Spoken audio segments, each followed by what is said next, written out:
They betrayed me on my own birthday. I've never been the kind of guy who expects the world to stop spinning just for me. Life's been good enough. Steady job as a construction supervisor, decent house, a family that gets by. But turning 40, that felt different somehow. For weeks leading up to my birthday, Brielle kept dropping these little hints, her voice all playful and mysterious. Just wait, Julian. Something big is coming. I'd catch her smiling at me over breakfast, her brown eyes sparkling like she was hiding a secret she couldn't wait to spill. Skylar, my 19-year-old daughter, would nudge me at the dinner table and ask weird questions like, "Dad, what's your favorite cake flavor?" Maddox, my 21-year-old son, even checked my work schedule, asking what days I'd be off. That should have been my first red flag. Maddox never cared about my schedule unless he needed something. My hours are long. Construction doesn't wait for anyone. But I started thinking maybe they were planning something special. A surprise party, maybe a nice dinner out. I didn't need much, just a little sign they cared. I let myself hope, you know? I let that tiny spark grow in my chest, warming me during those long days on the job site. As my birthday got closer, I'd come home tired and dusty, my back aching from 10-hour days, picturing balloons or a happy birthday banner taped to the living room wall. Maybe the smell of Brielle's famous lasagna filling the house. She hadn't made it in months, always too busy with her book club or spa days with her mother. Or Skylar's laugh echoing from the kitchen where she'd be frosting a homemade cake, flour probably dusting her cheeks like when she was little. The anticipation became part of my daily routine. I'd shower off the construction dust and check my reflection in the bathroom mirror, wondering if I looked older, if 40 showed in the lines around my eyes or the gray creeping into my beard. Brielle used to say I was aging like fine wine. Now she barely looked up from her phone when I walked through the door. So on the big day, March 29th, 2025, I pulled my truck into the driveway, heart beating a little faster than usual. It had been a brutal day. We'd had issues with a concrete pour that kept me on site 2 hours past quitting time. But I didn't mind. Today was supposed to be special. The sun was dipping low, painting the sky orange and purple, and I sat there for a second, gripping the steering wheel, telling myself not to get too excited. I could see our neighbor, Mrs. Peterson, watering her garden, and she waved. I waved back, thinking how nice it would be to tell her about whatever surprise my family had planned. I grabbed my lunchbox and hard hat from the passenger seat, stepped out, gravel crunching under my work boots as I walked up to the front door. My hands were shaking slightly as I fumbled with my keys. Excitement, I told myself, not nerves. I turned the key, pushed it open, and nothing. The house was dark, silent, completely empty. No warm smell of food hit me, no laughter or footsteps rushing to greet me, no chorus of surprise that I'd been imagining all day. The living room stretched out in front of me, bare as a bone. No decorations, no candles, no nothing. Just the same old furniture we'd had for years, looking somehow sadder in the dim light filtering through the blinds. I flicked on the light, half expecting someone to jump out from behind the couch and yell, "Surprise!" But the switch just buzzed, and the bulb hummed to life, showing me the cold, unchanging truth. The house looked exactly like it did every other day, lived in but not celebrated, functional but not festive. The couch sat there, same as always, still bearing the indent from where Maddox had fallen asleep watching Netflix last weekend. The TV was off, the kitchen counter was spotless, too spotless, like someone had cleaned up specifically to leave no trace behind. No cake, no plates, no mess of a party being prepped.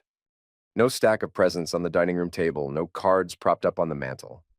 I dropped my lunchbox and hard hat on the table, the thud echoing in the quiet like a gunshot, and stood there staring at the empty space where my family should have been.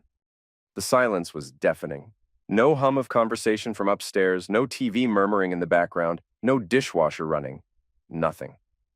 My phone stayed silent in my pocket. No texts, no calls, no, "Hey, we're running late."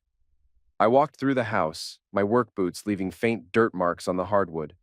Upstairs, the beds were made. Skylar's room smelled like her lavender spray, but her backpack was gone. Maddox's sneakers weren't by the door. Brielle's purse, the one she always leaves on the hall table, wasn't there. I checked the garage. Her car was missing. My stomach twisted, heavy and sour, like I'd swallowed a rock. I told myself maybe they were out getting something last minute.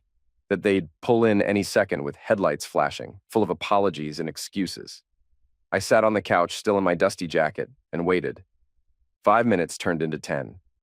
10 turned into 30. The clock on the wall ticked louder than it ever had before, each second slicing into that dumb hope I'd been carrying. I leaned back, rubbed my face, and felt the weight of 40 years settle on me. Not the milestone I'd imagined, but something else, something cold and empty. I grabbed a beer from the fridge, popped it open, and took a long sip, the bitter taste matching the ache spreading in my chest. They weren't coming. I knew it then, deep down, even if I didn't want to admit it. I'd spent weeks building up this moment in my head, picturing their faces, their voices, some kind of celebration to mark me hitting the big 4-0. But the house stayed quiet, and that silence told me everything I needed to know. 3 hours after I sat down on that couch, the beer was warm in my hand and the house was still as empty as a ghost town. I'd been staring at the wall, trying to figure out what I did wrong, why nobody bothered to even call. Had I been working too much? Missing too many family dinners because of overtime? Was I really that forgettable, that easy to overlook? My phone sat on the coffee table, screen black, mocking me with its silence. No missed calls, no text messages, nothing. The rational part of my brain tried to make excuses. Maybe they were stuck in traffic. Maybe someone had an emergency. Maybe they were at the store buying last-minute supplies and their phones died. But deep down, I knew better. This felt intentional, planned, like they'd made a conscious decision to be somewhere else. I grabbed my phone again, more out of habit than hope, and opened Instagram. I don't usually scroll much. Too many ads and fake smiles, too many people pretending their lives are perfect. But something told me to look. Some sick curiosity that I should have ignored. And there it was, staring me in the face like a punch to the gut, worse than anything I could have imagined. A photo of Brielle, Skylar, Maddox, and her parents, Greg and Rochelle, all grinning on a pristine beach somewhere tropical. White sand stretched out behind them like something from a travel magazine.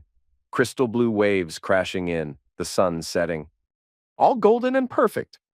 Brielle had a cocktail in her hand, something pink with a little umbrella. Her sunglasses pushed up on her head, laughing like she didn't have a care in the world. She was wearing a new dress I'd never seen, probably bought with that credit card I didn't know about.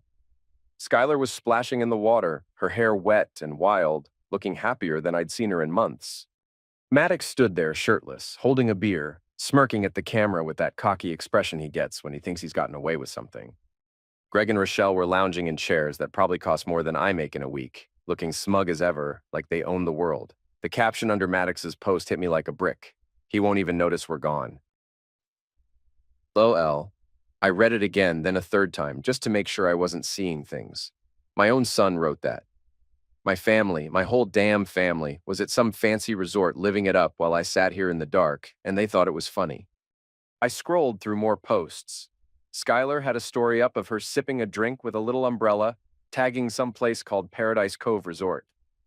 Brielle posted a selfie captioned, "Family time is the best time.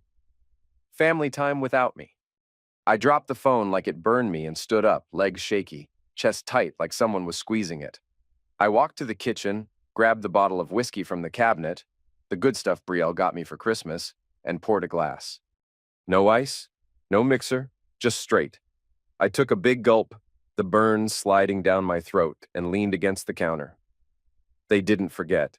That's what got me. This wasn't some accident, some last-minute thing where they meant to call but didn't. They planned this. They packed bags, got on a plane, and left me behind, laughing about it like I was some joke. The next morning, I started digging. I pulled up our joint bank account online. I'm the one who usually handles the bills, keeps the numbers straight. My stomach dropped when I saw it. A $3,800 withdrawal dated 3 days ago. Cash, not a card swipe. Sneaky, like they didn't want a trail. I'd given Maddox the same amount last month for a deposit on his new apartment. He'd hugged me, said, "Thanks, Dad, you're the best." Now it looked like that money funded their little getaway. Then I remembered Brielle's emergency credit card, the one she kept statements for in a drawer in our bedroom, tucked under old tax files like I'd never bothered to check. I ripped open the latest statement. $92,000 total over a year. $1,200 at a spa, $800 at some fancy clothing store, $450 for lunch with Rochelle. The latest charges showed $4,500 at Paradise Cove Resort.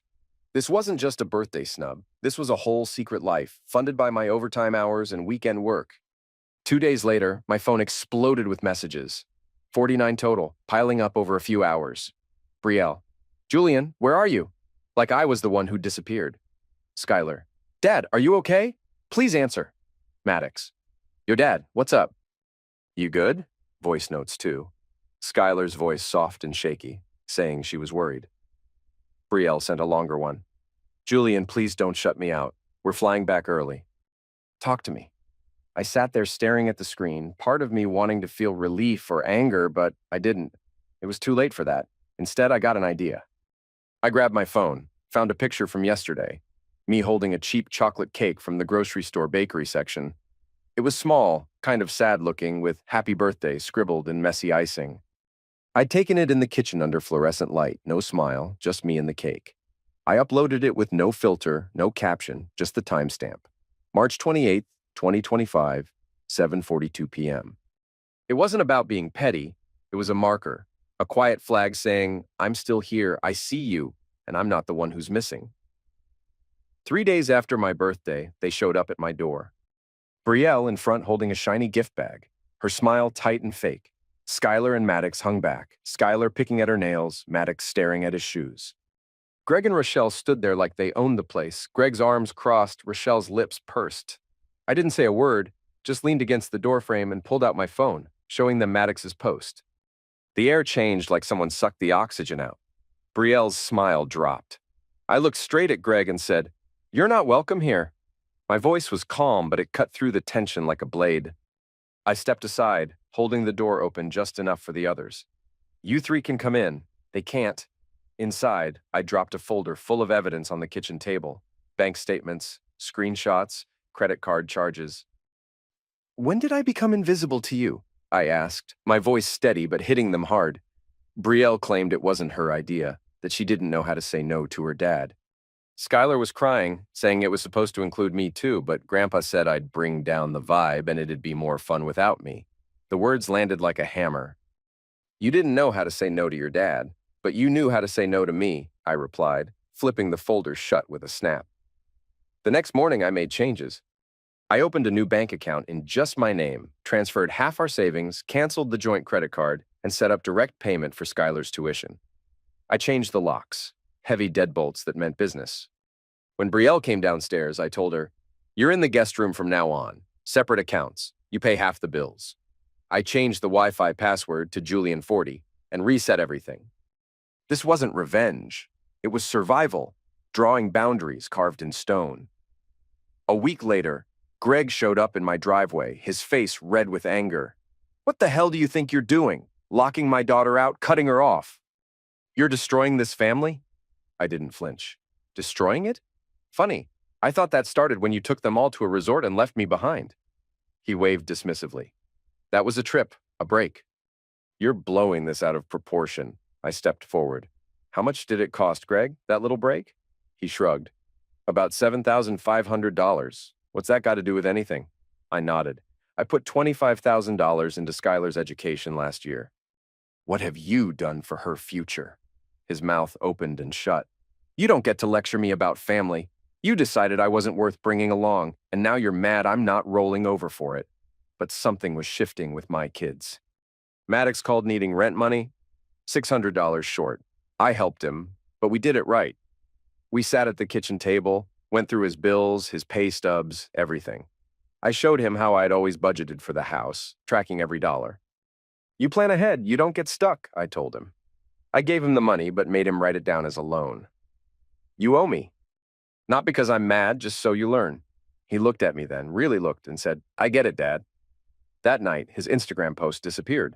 No profile, just blank space where that caption used to be. He asked if he could come by Sundays, and I said yeah, feeling something shift between us. Skylar kept visiting too, more regularly now. She'd sit with me watching old movies or help in the garage, handing me tools. One night, she hugged me tight before leaving, whispering, I'm glad you're my dad. It hit me hard, that crack of light in all the darkness. Brielle was still a puzzle. Some days she'd try nostalgia, talking about when we met. Other days she'd blame me, saying I'd pushed her away. I didn't bite either way. You pushed first, I'd say, and she'd go quiet. Maddox Sundays became routine, him showing up with coffee, us working on his budget, or just talking. He didn't say much about the trip, but I could tell he was carrying guilt. Skylar stayed loyal, posting pictures of us with captions like, "Best dad ever." A month after my 40th birthday, I woke up to a quiet house that didn't feel empty anymore, just still. I sat up on the couch where I'd fallen asleep, and my phone buzzed with an email from my divorce lawyer.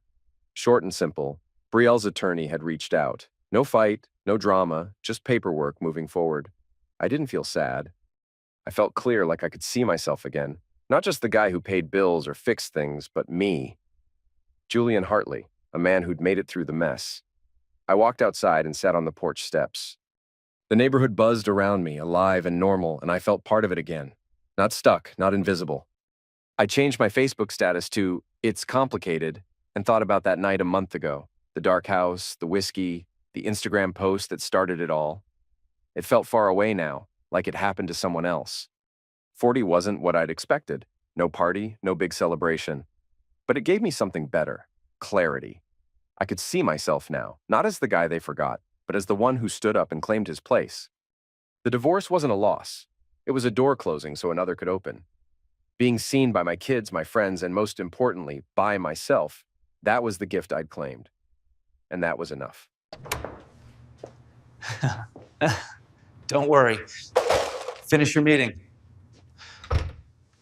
My name's Jaden, and I thought I was being the perfect husband. Turns out I was just being the perfect Mark. My wife Cassidy had been working late constantly for months. Always the same text. "Working late again? Don't wait up. Sorry, babe." I'd gotten used to eating dinner alone, going to bed alone, basically living like a single guy who happened to share a mortgage with someone I barely saw anymore. Being the romantic idiot I am, I decided to surprise her at her office with her favorite meal. We're talking full production here. Lemon herb salmon with fancy Mediterranean marinade, garlic rice that smelled like heaven, hand-trimmed green beans. Spent 2 solid hours in the kitchen like I was auditioning for MasterChef. This was the same meal I'd made for our second anniversary, back when she still pretended to appreciate the effort. I packed everything in those fancy wedding gift containers we'd never actually used, drove across town rehearsing my surprise entrance. Her office building was one of those sleek glass towers that screams, "We make more money than you," from every surface. Security guard Frank knew me by now, nice guy who always asked about my carpentry work. The elevator ride to the 14th floor felt longer than usual. I kept adjusting the bag, making sure everything was still warm. I could see light under her door, hear voices. Probably a conference call, I thought. I didn't knock. Why would I? I was her husband bringing her favorite meal. I turned the handle and pushed the door open with my shoulder, already smiling. That's when my entire world packed up and moved to a different zip code. There she was, Cassidy Reed, who wore my ring and shared my last name. She was on her desk, not sitting at it, but actually on it. Skirt hiked up, blouse half unbuttoned, legs wrapped around Martin Durrell, her boss. This guy who looked like he stepped out of a cologne ad and probably spent more on hair products than I made in a month. His hands were gripping her waist like she was something he owned. Her hands were tangled in his perfectly styled hair while they kissed with the kind of passion that definitely wasn't discussing quarterly reports. The bag slipped from my fingers. Neither of them saw me, too busy being the worst kind of cliché. I stood there for an eternity, watching my wife participate in her work emergency. I didn't speak. What was I supposed to say? "Excuse me, you're sitting on my wife?" Instead, I turned around, walked out, and pulled the door shut with quiet precision. But here's where I surprised myself. I didn't fall apart. Sitting in my driveway staring at a house that suddenly felt like someone else's property, I had absolute clarity. I wasn't going to be the pathetic husband begging for explanations. I was going to take control. I went full nuclear. First, online banking. Every joint account we had, checking, savings, that emergency fund for our someday Europe vacation, transferred to my personal account faster than you could say infidelity. Then the credit cards. Oh, Cassidy loved those credit cards like personal shopping assistants. Every card she had access to canceled. Joint cards, authorized user cards, even that stupid store card. All gone. My phone buzzed with confirmations. Account transfer of $47,332 completed. Each notification felt like a small victory, but I wasn't done. I'm a carpenter by trade, which means I know locks. Within 30 minutes, every lock on our house had been rekeyed with spare hardware from my truck. Then the digital purge, email passwords, Netflix, Spotify, Amazon Prime, changed every password on every account with my name attached. My phone started ringing. Cassidy. I watched her contact photo, some Christmas selfie where we both looked happy, light up the screen 4 times before I turned the damn thing off. I couldn't stay there. The house felt contaminated, every room poisoned with retroactive betrayal. Texted my best friend Tyson. I'm coming over, don't ask questions. His response, doors open, beer's cold. I packed a bag, left my wedding ring on the kitchen counter next to the coffee maker where she'd see it every morning. No note, no explanation. Just the ring sitting there like a period at the end of a sentence. Tyson's bachelor pad felt more like home than my actual home had in months. He opened the door before I knocked, took one look at my face, stepped aside without a word. Real friendship. Knowing when someone needs space before sympathy. Rough night? He asked, settling into his recliner with 2 ice-cold Budweisers. Found Cassidy playing tonsil hockey with her boss on her office desk. Tyson nearly choked on his beer. Jesus Christ, man, are you serious? Dead serious. Walked in expecting to surprise her with dinner. Got surprised with dinner and a show instead. I ran through everything I'd done. The bank accounts, credit cards, locks, passwords. With each item, Tyson's expression shifted from concern to something that looked like pride. Damn, Jaden, you don't mess around when you're pissed off. I'm not pissed off, I said, realizing I meant it. I'm done. There's a difference. Called a lawyer the next morning. Camila Rivers. Tyson's recommendation. Complete shark who specialized in making sure cheating spouses didn't profit from betrayal. She picked up on the first ring. Miss Rivers, my name is Jaden Reed. I need to file for divorce, and I need to do it right. Infidelity? She asked, cutting straight to the chase. I told her everything. The discovery, the financial moves, the systematic dismantling of our shared life. When I finished, she was quiet. Mr. Reed, in 20 years of family law, I can count on one hand the number of clients who've shown this level of strategic thinking in the first 24 hours. Most people spend weeks crying into their coffee, making emotional decisions that hurt their case later. I'm not most people. No, you're not, and that's going to work in your favor. Within a week, I was feeling like I had control. The lawyer was handling paperwork. I'd avoided Cassidy's desperate calls, even sleeping through the night. That's when I got a message from someone I barely knew. Marley Shaw, who worked with Cassidy. Marketing coordinator I'd met once at the company Christmas party. The message was short. You deserve to see this. Attached was a screenshot that made my blood freeze. Text conversation between Cassidy and Martin, timestamp showing 3 weeks ago. 3 weeks before I caught them. Martin, when are you going to tell him? Cassidy, not yet. The mortgage is almost paid off. Another 6 months, maybe 8. Martin, I hate this sneaking around. Cassidy, just be patient. Let Jaden pay off the house, then I'll file. Half of everything becomes mine anyway. Martin, what if he finds out? Cassidy, he won't. He's too trusting, too busy trying to be the perfect husband to notice what's happening right under his nose. Martin, and after? Cassidy, after we can stop pretending. I'll have the house equity, half the savings, alimony. If I play it right, we can do whatever we want. I read it 3 times before my brain processed what I was looking at. This wasn't some spontaneous affair. This was a calculated, cold-blooded, long-term plan to use me as a personal ATM while she built a new life with her boss. Just let Jaden pay off the mortgage, like I was some useful idiot whose only purpose was clearing debt so she could cash out. Too trusting, too busy trying to be the perfect husband. She'd been laughing at me for months while I cooked dinner and worried about why she seemed distant. I forwarded the screenshot to Camilla before I finished reading it the 3rd time. Her response, this changes everything. Can you meet me in an hour? At Camilla's office, she had the screenshot printed and spread across her desk like evidence in a homicide trial. Mr. Reed, this is what we call a smoking gun, intent to defraud. Premeditated financial manipulation. evidence of conspiracy to commit infidelity for financial gain.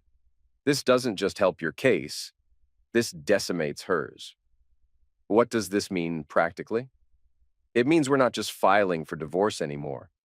We're going after her for fraud. She used deception to maintain access to marital assets while planning to leave the marriage. That's textbook financial misuse. Her smile was sharp. She's not getting half of anything. If we play this right, she might be lucky to walk away with her car and clothes. We filed not just for divorce, but for fraud, breach of fiduciary duty, and intentional infliction of emotional distress. We demanded full ownership of the house, reimbursement for all marital funds she'd misappropriated, and punitive damages. What she did isn't just grounds for divorce, Mr. Reed.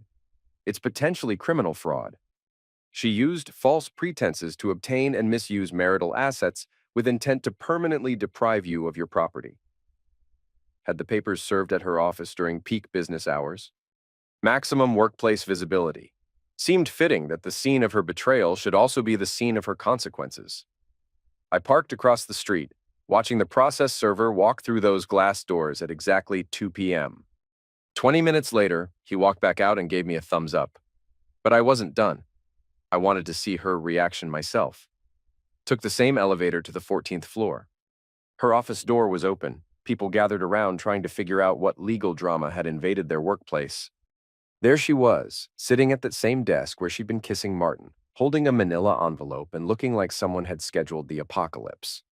Her face was pale, hands shaking as she read through papers demanding financial restitution for fraud, punitive damages, and detailed accounting of every dollar she'd spent on her affair. Martin stood behind her with the expression of someone finally understanding that sleeping with a married woman wasn't just morally questionable, it was potentially legally expensive. I could see the moment he realized his name was mentioned as a co-conspirator. "What does this mean?" I heard him ask, voice tight with panic. "It means we're screwed, Martin," Cassidy replied, voice breaking. "It means he knows everything." That's when she looked up and saw me standing in the hallway, watching her world collapse. Our eyes met across the busy office space. Just her and me, the woman who'd planned to destroy my life, and the man who'd knocking her to the punch. I didn't say anything, just stood there, let her see that I was calm, controlled, completely unbroken. Then I smiled. Not cruel, not angry, just the satisfied smile of someone who'd finally gotten justice. Then I turned around and left her to explain to her coworkers why a process server had just delivered papers accusing her of running a months-long fraud scheme against her own husband. The house sold in 6 days. I kept almost nothing. My tools, my truck, 3 pieces of furniture. Everything else went to charity or the curb. The dining room set we'd saved for, the living room furniture we'd picked together, all had to go. The hardest part was the photos. Wedding pictures, vacation shots, candid moments from 3 years of documented lies. I spent an afternoon going through them like watching a documentary about someone else's life. I kept exactly 1 photo. Not because I missed her, but because I needed to remember what lies look like when they're smiling at you. Bought a loft downtown above a coffee shop called Grind Coffee. Exposed brick walls, huge windows, and most importantly, it was mine. No shared mortgage, no joint lease. After 3 years of everything being ours, the concept of mine felt revolutionary. That's where I met Sierra Thorne.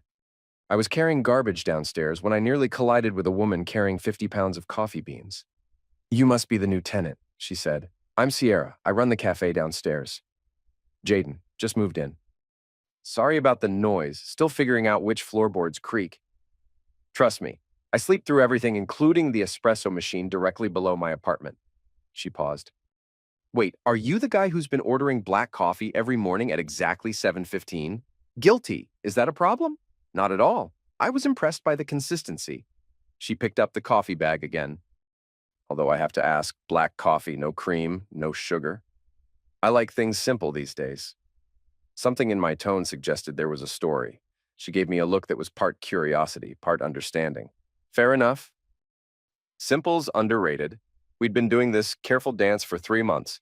Progression from neighbor small talk to actual friendship to something that felt like the beginning of something real. She'd started saving me a maple bourbon latte every morning. I'd started showing up early to help move supplies. Last week, Cassidy sent me a box of mementos from our marriage. cardboard box on my doormat with a note.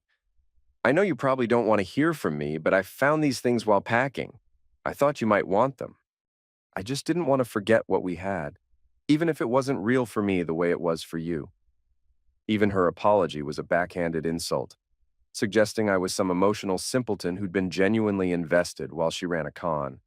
Sierra found me staring at the box, offered moral support. Sometimes it helps to have someone else there to remind you that whatever's in that box, it's just stuff. It can't actually hurt you unless you let it. We opened it together over coffee. Photos, letters I'd written her, ticket stubs, pressed flowers, all the mementos people collect when they think they're building something permanent instead of being systematically dismantled. Looking at these photos was like watching a movie where you know the twist ending. Every smile looked fake, every tender moment calculated, every expression of love seemed like performance art. You know what's funny? I told Sierra, closing the letter without finishing it. I thought this would hurt more, but it doesn't. It just looks like evidence from someone else's life. I picked up one photo, Christmas morning selfie, both of us smiling like the happiest couple in the world. I'm keeping this one. Really? Why? Because I need to remember what a lie looks like when it's smiling at you. Everything else went back in the box, destined for the dumpster. But first, I went to my workshop and came back with a small wooden box I'd been working on. Reclaimed barnwood with dovetail joints and brass latch. This is for the things that actually matter, I said, showing Sierra what was inside. The lease to my apartment, business cards from new clients, a photo of me and Tyson, the receipt from our first real date. You're starting a new collection, Sierra said. I'm starting a new life. And this time I'm only keeping the real stuff.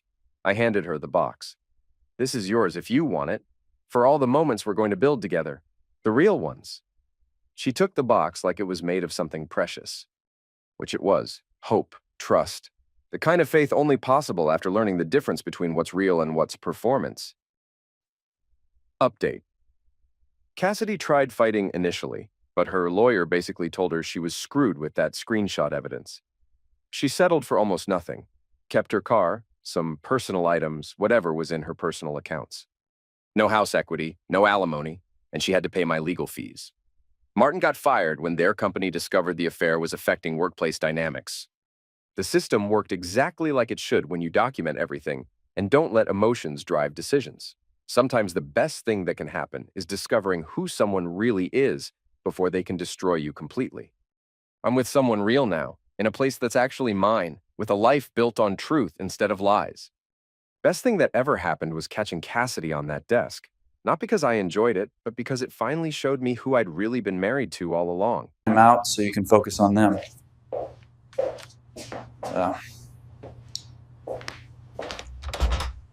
I, 28M, was with my girlfriend Natalie, 27F, for 3 years. We lived together for the last year and a half. I'm writing this from my new place while she keeps blowing up my phone. I'm not answering. 3 months ago, I asked for one date night. Just dinner and maybe a movie on Friday. She said, "Babe, you know Friday is sacred. That's when the squad hangs out. My friends matter more than some random dinner. We live together. Isn't that enough?" Her squad is her old college friends, Natalie, Jenna, Milo, Daphne, and Rowan.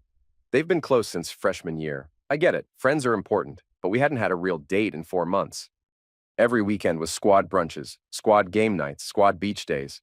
I was either tagging along as the boring boyfriend or sitting at home alone. I said clearly and walked away. She laughed like I was joking. That weekend, while she was at another squad thing, I started looking for apartments, found a decent one-bedroom 20 minutes away, paid the deposit, and began moving little by little. Books one day, winter clothes the next. She didn't notice. Too busy planning Jenna's quarter-life crisis birthday. I'd seen the pattern. If I planned something for us, she'd either invite the squad or cancel for them. My promotion dinner? She was an hour late because Milo's Tinder date bailed. My mom's birthday lunch. She skipped it because Daphne needed emergency brunch therapy after a bad haircut. 2 weeks after the Clearly talk, I tried again. Asked if she wanted to try that new Korean BBQ place. Just us. She said, "God, why are you so needy? Rowan's having wine night. You can come if you promise not to talk about your boring work." I didn't go. Instead, I signed the lease. Unmoving day, While she was at her Sacred Friday squad dinner, I hired movers, took my gaming setup, books, kitchen stuff. I did most of the cooking anyway. Left all her live, laugh, love wall stuff. Left the couple photos too. Let her explain to the next guy why her ex is all over the walls. I left a note. You were right. Your friends are more important. I'm out so you can focus on them. Rent's paid through the month. Best of luck. I also left her a gift card to that Korean BBQ place. Petty? Maybe. Worth it? Yes. Her first call came at 11:47 p.m. What the hell does this note mean? And why is half the apartment empty? This isn't funny, Trevor. Then another at 11:52. I'm serious. Where are you? Your gaming setup is gone. You'd never leave that. What's going on? By morning, I had 23 missed calls and a novel of texts ranging from, is this a joke? To, you're being childish, to, we need to talk now, to, I'm calling the police and reporting you missing.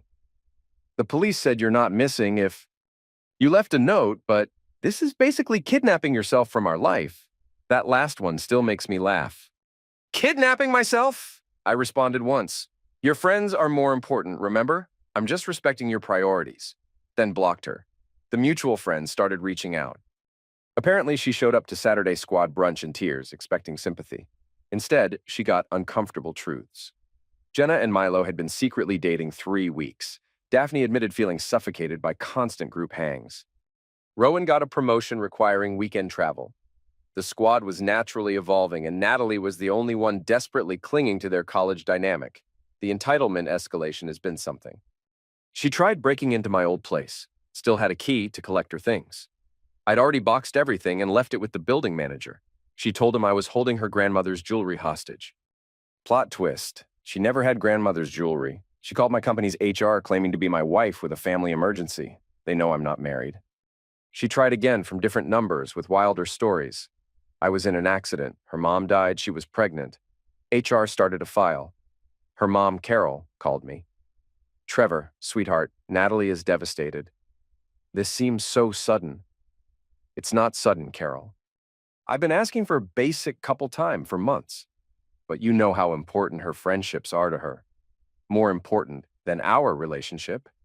Yes, she made that crystal clear. Carol tried guilt-tripping about the 3 years together. I stayed firm. She chose her friends over our relationship repeatedly. That was her choice. This is mine. Meanwhile, the squad drama intensified. When Jenna and Milo went official, posting couples' photos, Natalie lost it. Accused Jenna of betraying the sacred bond by dating within the group. Jenna fired back that Natalie needed to grow up and stop treating them like her personal emotional support system.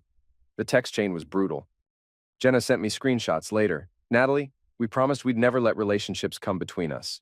We were 19. We're almost 30 now. Age doesn't change loyalty. No, but maturity changes priorities. Something you'd know if you had any. How dare you after everything I've done for you? Like what? Demanding I cancel my work conference to attend your emergency wine night because Trevor asked for a date? Or the time you guilt-tripped me for missing brunch because my dad was in the hospital? Natalie, that's different. You're right, it's worse. Daphne started declining more invites, joined a hiking club, started dating someone new. Posted about surrounding herself with people who encourage growth, not stagnation. Natalie's response? Showed up at Daphne's work, caused a scene about abandoning real friendship for randoms. Security had to escort her out. Daphne blocked her on everything. Then Natalie found out where I worked. We'd never worked together, but she knew the company. Showed up at lunchtime with a whole speech prepared. Reception wouldn't let her up without an appointment. She tried waiting in the lobby. Building security asked her to leave after 3 hours. That night, she emailed me. Only way she could reach me now.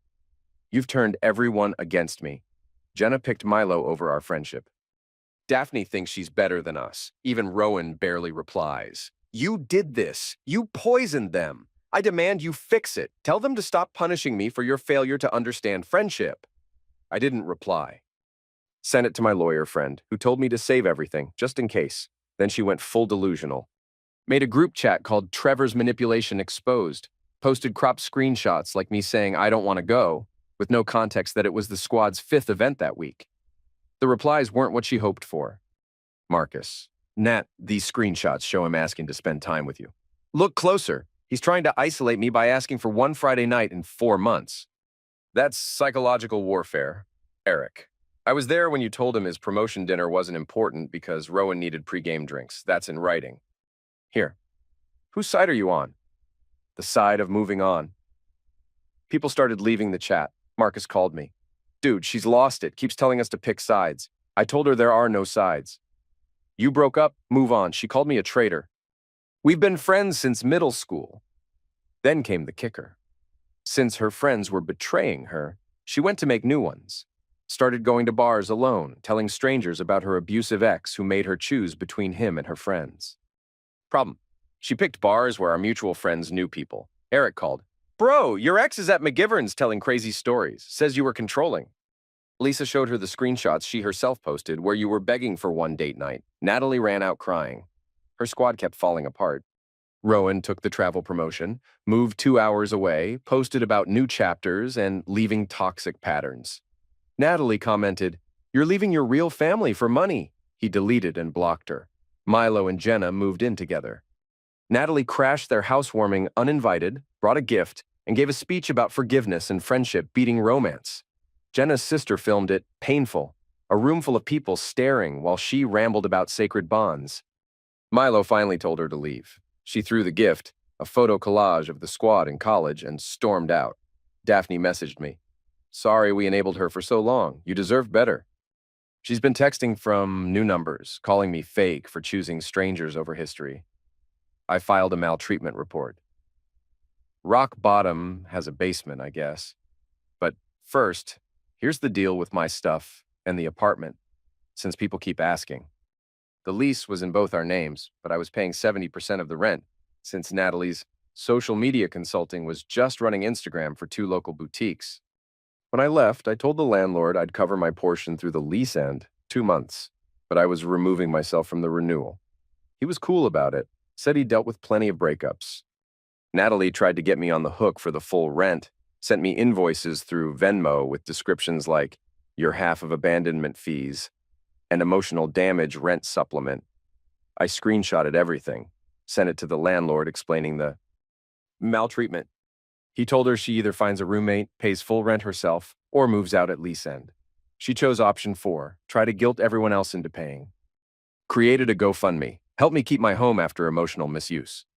The description painted me as this controlling monster who isolated her from friends, then abandoned her with housing costs. Posted it in the squad group chat. Jenna responded, Nat, we were there. He begged for one date night. Delete this before more people see what you've become. It raised $50 from her mom. Carol called again, different tone this time. Trevor, I need to apologize and also ask, has Natalie contacted you recently? No, everything's blocked. Why? She quit her job, said she needs to focus on rebuilding her true friendships.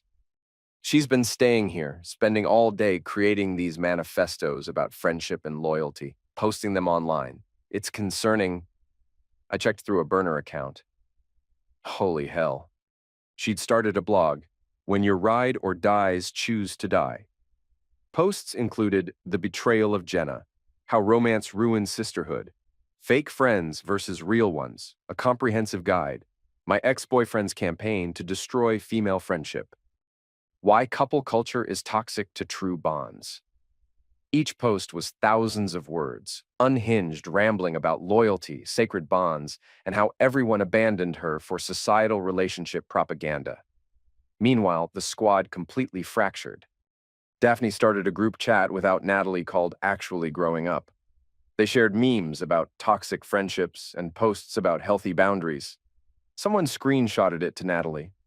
She printed the screenshots and made a PowerPoint presentation titled Evidence of Conspiracy, which she emailed to everyone's work emails.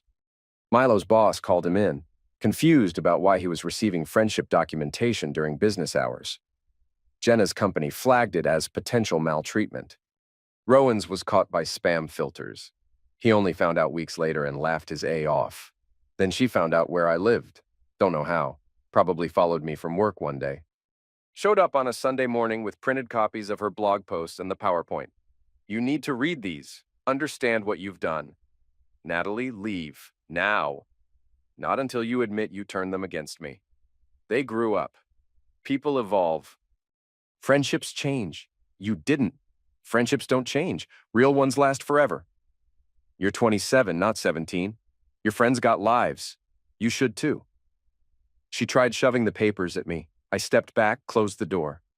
She sat outside my door for 2 hours, reading her posts aloud to my door. My neighbor called the cops. They gave her a warning about trespassing. That night got a text from an unknown number. When you realize what you threw away, I might forgive you, but my friends are done. You broke them. Didn't respond. Added the number to the block list. Jenna reached out. She's been leaving gifts at our door. Friendship bracelets, old photos, letters about remembering who we were. Milo wants a restraining order. I'm so sorry. You dealt with this for 3 years. I told her it wasn't her fault.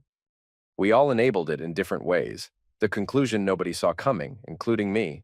The apartment resolution. Natalie couldn't afford the rent alone. Tried to get Jenna to move in like old times. Jenna was literally living with her fiancé. Then asked Daphne, who responded with a link to an article about codependency. Finally posted on social media.